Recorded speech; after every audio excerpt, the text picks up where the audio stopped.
Ito raw, pag-ambush, mga kaibigan, pananambang dito kay Calbayog City, Mayor Ronald Aquino, sa Samar po ito.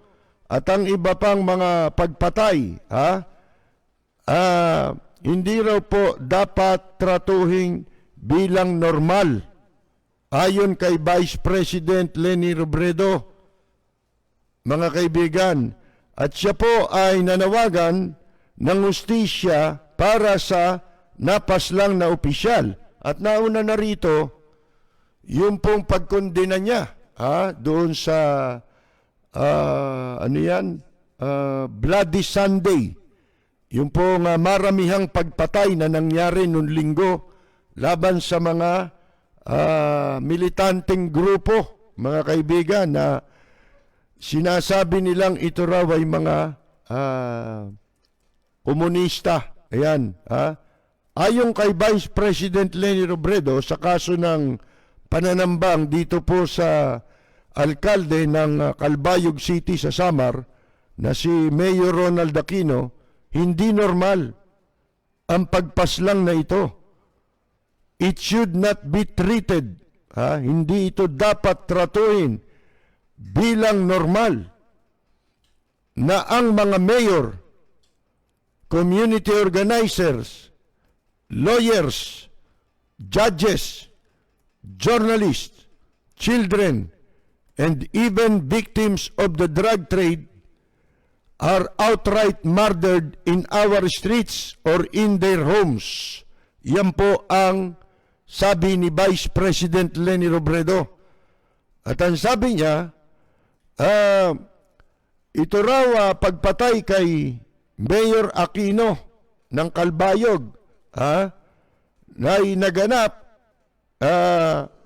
ilang araw lamang pagkatapos ng massacre sa mga aktivista sa Southern Tagalog, mga kaibigan. At isinisisi ni Vice President Leni Robredo ang pagpatay sa tinatawag na impunity, the normalization and incitement of violence, and kill, kill, kill rhetoric coming from the highest offices. Di ba pinagtanggol pa ni Rocky yung kill, kill, kill na yan, mga kaibigan? Legal daw yan. Samantalang nung bago mag-eleksyon, sabi niya, huwag nyo anyang iboboto si Duterte. Sabi ni Roque, di ba? Nung bago ang presidential elections, murderer yan, anya. Tinawag niyang mamamatay tao si Presidente Digongyo. Pero ngayon, iba na. Legal na raw yung kill, kill, kill. Mga kaibigan. Mahilig talaga sa kill itong basta merong kill. Mahilig ang administrasyon dyan Dalawa yung kill nila Isang kikil at saka kill. Yung totoong kill. At nanawagan din po ang Vice Presidente para sa malinis, competent at independent investigation sa pagkapatay dito po kay Aquino, yung alkalde po sa Calbayog. Hindi kami mapapagod magsalita, sabi niya. Sabi ni Vice President, hindi kami titigil sa paggigiit ng karapatan at dignidad at halaga ng buhay ng bawat tao. Ayon ho sa pulis, ito raw shootout. Kaso raw ito ng shootout. Ba't nagkaroon ng shootout? Ano yun? Nakikipagbarilan talaga yung mayor? Ganon? Pero ang sabi po nitong kaibigan nito, nagsasabi, at hindi basta kaibigan, kung hindi siya po ay congressman sa 1st District ng Samar, si Representative Edgar Sarmiento. Na sinabi niya na ang ambush o yung pananambang ay o yung pangyayari ay ambush, mga kaibigan, hindi shootout gaya ng sinasabi ng pulis. At nanawagan siya sa National Bureau of Investigation na magsagawa ng impartial o patas na investigasyon. At sa panig ng Philippine National Police, bumuo sila ng task group para imbestigahan ang pagpatay kay Aquino. Alam nyo, grabe na, mga kaibigan. Siyempre, i-justify nila yan dahil utos yan eh. Kaya nga sinasabi lagi, ang nangyayari, katulad dun sa drug war, pagkatapos na sabing patayin nyo yung mga drugista, o yung mga sangkot sa droga, patayan kagad ang nangyari, hindi ba? Kamukha nito, yung mga aktivista naman, itong mga progresibo, mga kaibigan, nung sinabing patayin, yan, pinatay. Isa lang ang nakikita nating dahilan dyan, 2 birds in 1 stone yan. Itong isyong ito ang magtatakip sa mga kapalpakan, sa mga, yung irregularities sa gobyerno, yung pong incompetence. Yun lang naman ang pwedeng ilarawan sa kasalukuyang administrasyon.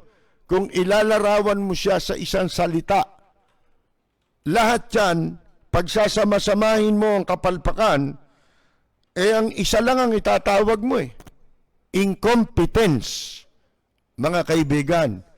Kawalan ng kakayahan. Alam nyo, nung araw, pag sinabing incompetent ka, masakit na yun. Di ba? Ngayon, kailangan murahin mo para masaktan Kayong mga ayan, mga ganyan, di ba? Ito naman ngayon, mag-iimbestiga raw ang pulis. Yung pulis wala nang kredibilidad. Lalo-lalo na dun sa, matatakban itong nangyari sa pagitan ng PIDEA at saka ng Philippine National Police. Sipin mo, ayon kanina sa balita, nagpunta na naman ang NBI doon sa pinangyarihan ng krimen. Hanggang ngayon, walang sinasabi nasan yung droga, nasan yung pera. Di may paliwanag ng pulis. Pero nakakuha ng video footage ang NBI na lumabas kanina sa balita na ika nga po yung mga miyembro ng PIDEA binugbog ng mga pulis, mga kaibigan, at wala na, disarmado na, binugbog pa ng mga pulis, pati na yung mga responding miyembro din ng PIDEA para malaman kung ano ang nangyari. Abay, lahat yung kinulata at inaresto ng mga tauhan ng Philippine National Police. So, mga kaibigan, ang pulis po nakakabahala na. Itong mga video na lumalabas, pati na doon sa pangyayari sa ambush doon sa mayor, ang dami na niyan sa social media, kumalat na. Pati sa news, inilabas na yung mga kuhang video. At yung nangyari nung merong mga ilang video footages nakuha doon sa mga pangyayari noong linggo, kamakalawa, mga kaibigan, na kung saan merong mga nagsasabi na hindi totoong armado yung mga tao.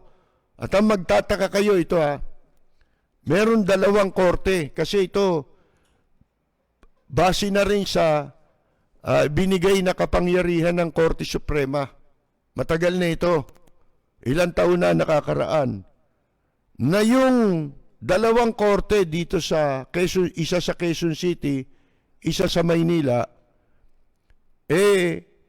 sila lagi ang nag-i-issue, mga kaibigan, ng search warrant o warrant of arrest, mga kaibigan, para sa mga pinaghihinalaan na mga ano ba tawag mo diyan? Mga rebelde, mga ganyan, di ba ho? Ngayon, nakababahala yan. Kaya ang Korte Suprema dapat nang umaksyon dito. Kasi alam nyo kung bakit?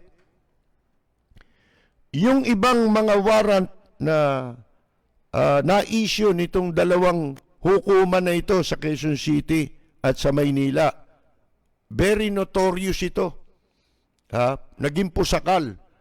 At dahil dyan, dahil dito sa pangyayaring ito, itong nangyaring mga pagpatay noong linggo ng gabi o madaling araw, mga kaibigan, ay merong mga husgado ngayon ang nagpapawalang bisa doon sa mga inisyu na warrant nitong dalawang notorious na husgado dito sa Maynila at sa Quezon City. Yan mga kaibigan. Ibig sabihin, marami na ang nababahala dito, pati hukuman, mga kaibigan. At kitang-kita sa mga pangyayari na may pag-abuso, mga kaibigan, at saka ang talagang intensyon sundin yung direktiba. Di ba direktiba yun? Kill, kill, kill, mga kaibigan. At pagkasabi nun, nangyari, naganap ang mga pagpatay, mga kaibigan. Kamukha din yan nung nangyari sa panahon ng inilunsad yung pong gera kontra droga. Ayan, so ngayon, ang sabi po ni Vice President Leni Robredo, hindi kami mapapagod magsalita. Hindi kami titigil sa paggigiit ng karapatan at dignidad at halaga ng buhay ng bawat tao. Mga kaibigan, marami na ang nababahala. Meron pang siguro ang nagbunsod doon sa isang korte sa Bacolod. Yung pangyayari na isang abogado, hindi namang una ito Ito'y latest. At marami na sa nakaraang pagkakataon na yung mga naging abogado na humawak ng kaso bilang tagapagtanggol ng mga akusado sa droga na pagpapatay Marami na yan At saka yung ngayon nga itong mga abogado na kung tawagin human rights lawyers na mga nagtatanggol sa karapatang pantao. Mga kaibigan, yung nangyaring isang abogado, hindi ba, na kinukondena ng mga nasa legal profession. Ngayon, mga kaibigan, meron pang isang nagsalita yung forensic expert na nababahala na rin, yung si Porton. Yung forensic expert na yan, kapatid yan nung dalawang dekampanilyang abogado, yung Porton Brothers. Hindi ba? Yung Raymond at saka yung isa, nakalimutan ko ang pangalan. Mga kaibigan. At kilala naman ng marami, yung Porton na yun, talaga magaling na yun, na forensic expert yun. Mga kaibigan. So ngayon, maging yung hukuman sa Bacolod, tiyak na ang nagbunsod sa kanya para baliktarin yung mga o baliwalain sa pamamagitan ng kanyang order yung mga inisyong warrant of arrest na dati ng inisyu. Nabahala na sila dito sa nangyayari.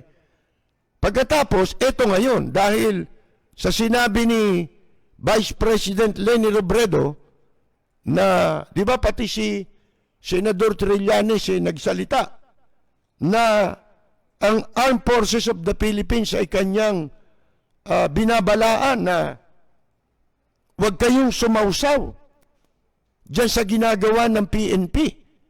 Ano itong PNP? Mga kaibigan, parang lumalabas na hindi na ito pulis ng taong bayan. Pero taong bayan pa rin ang nagpapasweldo sa kanila. Ang problema po ay sumusunod na sila sa mga nasa kapangyarihan, nasa matataas na pwesto ng kapangyarihan. Di ba kagabi binabanggit natin at alam din naman pala ng marami sa mga nakikinig sa atin at nanonood sa atin, yung nangyari sa Myanmar na merong 8 military officers ang tumakas palabas ng Myanmar at nagtungo sa India para makaiwas sila doon sa maling inuutos sa kanila. Hindi nila makain, hindi nila masikmura. Bakit? May mga anak sila eh. Hindi ba? Meron silang mga kamag-anak eh. May pamilya sila, mga kaibigan, na kapag gumawa sila ng mali, hindi man mapanagot ang kanilang pamilya, siguradong madadamay din yan. Sasapitin din nila. Yung nangyari sa mga ginagawa ng karahasan sa kanilang bansa. Yan yung matagal na natin sinasabi.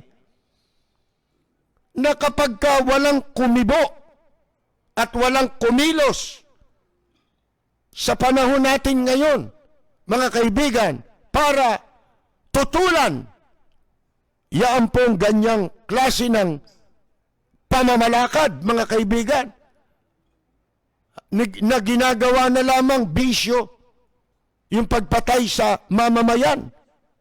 Abay, darating ang araw. Pagka pare-parehong wala na tayo dito sa mundo, at yung mga anak natin, mga apo na lang natin, ang natitira dito, kapag hindi tayo nagsalita laban sa China, sa pananakop ng China, at dito sa mga nangyayari ngayon, darating ang araw, minumura tayo ng ating mga anak at ng ating mga apo. Bakit? Alam nyo palang ganyan ang mangyayari sa amin na sinimulan sa panahon ninyo. Pero hindi kayo kumibo at hindi ninyo ipinaglaban ang aming mga interes at kapakanan. Di uusigin ka, mga kaibigan. Walang preno kung bumatikos. Malalim at makatwirang komentaryo.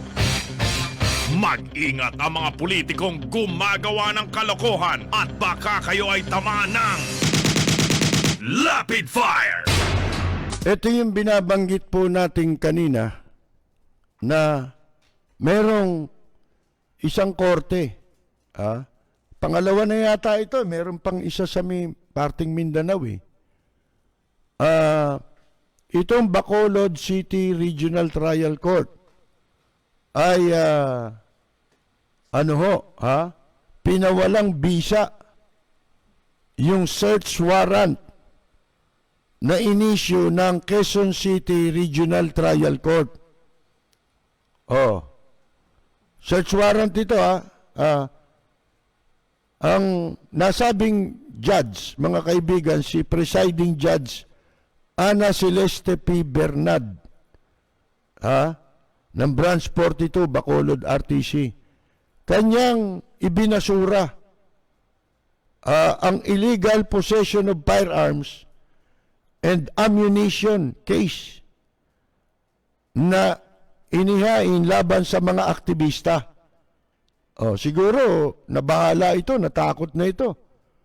Kasi nakikita ninyo ngayon, no? Basta na lang nag-i-issue ng search warrant. Merong sinasabi rito kaya ito dapat aksyonan ng Korte Suprema ito. Nakalagay po dito na yung criminal cases, mga kasong kriminal, laban sa mga aktivista ay inihain pagkatapos ng ang mga otoridad ay maipatupad ang search warrant na inisyu ng Quezon City Regional Trial Court Judge Cecilin Burgos Villabert, na ito ang dahilan na discover yung mga firearms daw and ammunition. Sa pagka-issue ng search warrant, sa ilalim ng rules, under the rules, there has to be the following. Sa pag-i-issue raw ng search warrant, ito pala mga kailangan na meron, mga kaibigan, bago mag-issue ng search warrant. Number 1, probable cause. Number 2, probable cause must be personally determined by the judge. Number 3, the judge must examine in writing and under oath the complainant and the witnesses. Number 4, the applicant of the search warrant and the witnesses or witnesses must testify only on pieces of information that he or she knows. And number 5, the warrant especially describes the place to be searched and things to be seized. However, in this case, the Bacolod Court noted that the search warrant failed to describe the place with particularity, even if during the actual search, the police knew the areas that needed to be examined. Ibig sabihin, yung madalas nating nababanggit, maging sa kaso, may mga elements yan, di ba? Depende sa kaso, may kanya-kanyang elemento. Ito, yung mga elements na kailangan mo para sa pag-i-issue ng search warrant. Pero itong kanyang pinawalang bisa ng mga search warrant, nitong Bacolod Judge, na inisyu ng Quezon City Regional Trial Court, mga kaibigan, nakita niya na hindi nakasaad doon, kulang. Kulang yung elemento. Kasi pag kulang ang elemento, baliwala lahat yun, kahit nandun yung ibang elements. Kailangan kumpleto ang elements. Ano sabi? In this case, the Bacolod Court noted, nakita niya na yung warrant ng Quezon City failed to describe the place with particularity. Hindi na-describe yung lugar, at saka kung ano yung particular, doon sa lugar. Even if during the, yun na po, mga kaibigan.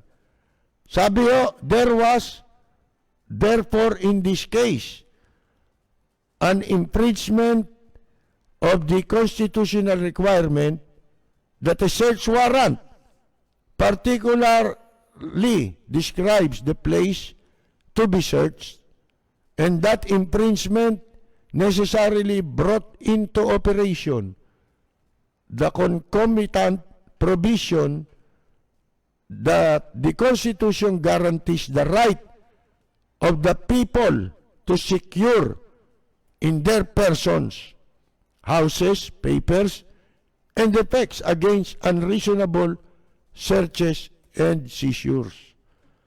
Oh, mga kaibigan, labag sa konstitusyon, madalit sabi. So, ibinasura. Ang sabi ho dito,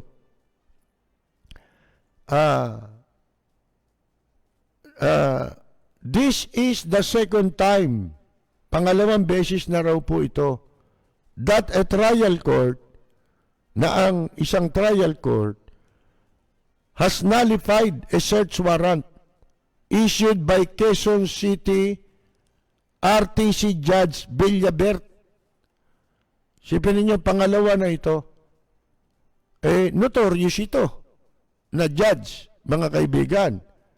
Ang una raw na kaso, yung kaso ng mamamahayag na si Lady Ann Salem na kamakailan ipinag-utos ng Mandaluyong Court na palayain. O ito, kinasuhan din ito, di ba? Aside from the failure to specify the items and areas to be searched, the Mandaluyong Court noted the inconsistency of the informant and the police officers about Salem's alleged participation in gun-running activities and dates of actual deliveries of firearms. Napalaya na to eh. Pero nung una ito, kailan lang ito ipinagutos na palayain, pero nanalo na ito eh. Ipinagutos na rin itong palayain, pero itong loko-loko yung ano dyan, yung prosecutor's office sa Mandaluyong, mga kaibigan. Hindi nila pinalaya, hindi nila sinunod yung utos ng korte. Kinailangan pa na yung korte maglabas ng panibagong order na palayain. Sipin ninyo yan mga kaibigan. Kaya nakakabahala talaga ang nangyayari ngayon. Ngayon, kung may mga napapatay na piskal, judge, kasalanan na yan ng mga gumagawa ng baluktot, di ba? Pero kung ang mga huwes, mga piskal,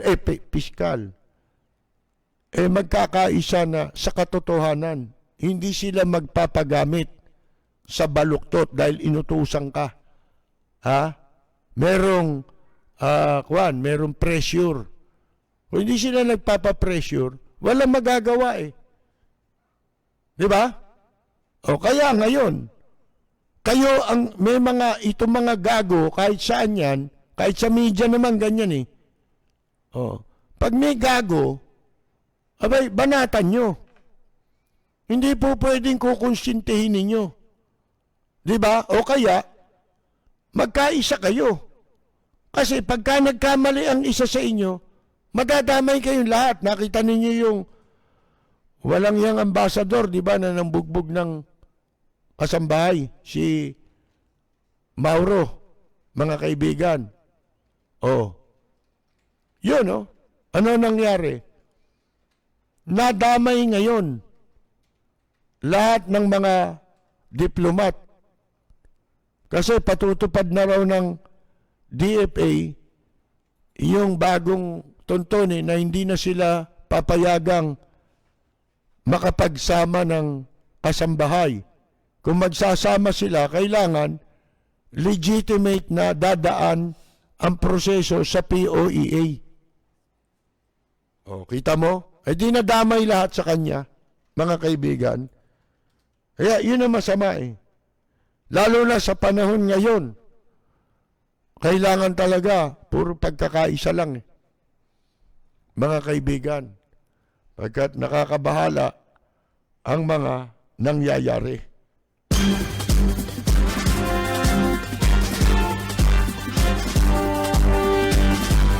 Si Ka-Percy Lapid, bumabanat. Lapid Fire! Walang preno kung bumatikos. Malalim at makatwirang komentaryo. Mag-ingat ang mga politikong gumagawa ng kalokohan at baka kayo ay tamaan ng Lapid Fire!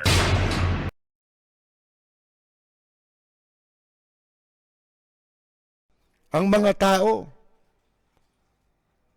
ano na natatauhan na nakikita na ang mga pangyayari. O to, babanggitin ko lang sa inyo ulit. Ano nagawa nyo sa ipinangako ng administrasyong ito? Ngayon, gagamitin mo yung mga tao katulad ni sa kapinsalaan ng ibang tao, ginagamit nila si Vice President Leni Robredo na cover up sa kanilang napakalaking kapalpakan sa lahat. Alam nyo ito. Mabuti pa siguro kung ang ginawa na lang nitong administrasyong ito, wala naman palang kakayahan. Mabuti pa sana ang ginawa na lang nila. As is where is na lang Ano ibig sabihin nun? Kung paano, minanage na lang nila yung pagpapatakbo ng gobyerno, kung paano itong tumatakbo sa mga nakaraan. Ang masama kasi, ang management sa nakaraang mga administrasyon, may mga nagnanakaw, pero hindi ganito. Na mga kaibigan talagang inaabuso ang kapangyarihan. Pumapatay ng mga taong labag sa batas ang nangyayaring pagpatay sa mga tao. Mga kaibigan, sana pinagpatuloy na lang nila. Total, ang dami namang magnanakaw ngayon Di wala pa kayong problema. Hindi ba? Wala pa kayong tinatakban. Kaya ngayon, takip kayo ng takip. Wala na kayong ma-address, pati sa bakuna. Yung kawalan ng pagtitiwala ngayon ng marami dyan sa Sinovac. Binibintang nyo kay Vice President Robredo, bakit siya ba kumuha niyan? Siya ba umangkat niyan? Siya ba nagpumilit ipagduldulan niyang Sinovac? Ang sinasabi niya, kailangan merong isang tanggapan na magre-rekomenda. Binasa nila yung batas Napahiya sila Kasi ito hindi mo maintindihan pagka pangkaraniwan. Hindi ka agad maintindihan. Kailangan marinig mo. Sila rin nagsasabi. Binasa nila yung batas Meron pala talagang ganon. Ang kanila ngayon dinidepensahan para lang wag sila sumabit. Sabit-sabit sila pa nag-uusap Presidente Digongyo, si Duque, tsaka si Roque. Mga kaibigan, ang pinag-uusapan nilang batas doon, yung universal healthcare, yung provision doon, na sinasabi kung yung pagbili. Wala naman daw doon kasi donasyon lang daw ito. Kaya hindi na raw dapat dumaan doon. Ano? Ano kayo? DSWD? Drugs yung pinag-uusapan na yan. Bakuna. Mga kaibigan. Sa ibang araw natin pag-uusapan yan. Ang problema, kayo umangkat niyan Kayo nagpasok dito niyan, nagpapasok dito niyan. Sa kabila na walang proven clinical trials yan. At sinasabi nga, ano ba yung bansa? May isang bansa ngayon, Cambodia, kung di ako nagkakamali. Yung bansang Cambodia, tinabla nila yung bali ba, kaalyado pa ng China yan Yung Cambodia, mga kaibigan. Isipin mo ano sabi nung kanilang leader, ay hindi kami Huwag nyo kaming gawing rito. Ano yun? meron siya sinabi na yung parang wag silang gamitin sa testing nila. Ha? Kaya sila raw ay kukuha ng ibang brand na hindi galing dyan sa China.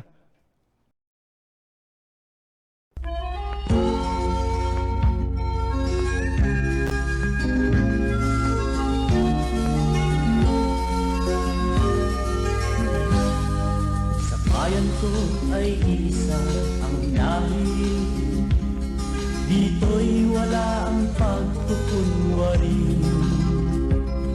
Hindi padagaig, sadyang kilala sa daigdig, may pagkakaisa sa bawat nais. Magandang yumaga! Hari! Mantika! Rockway! Di nga ba't anong sarap mabuhay ng buong ganap sa bayan mo, sumapit ng yaong wakas. Dito sa bayan ko, lahat kami pantay-pantay, walang nang-aapi, ang pag-ibig ay tunay. Dito sa bayan ko, dito'y makikilala mo ang mga kaibigang nagmamahal sa'yo. Dito sa bayan ko, lahat kami pantay-pantay, walang nang-aapi, ang pag-ibig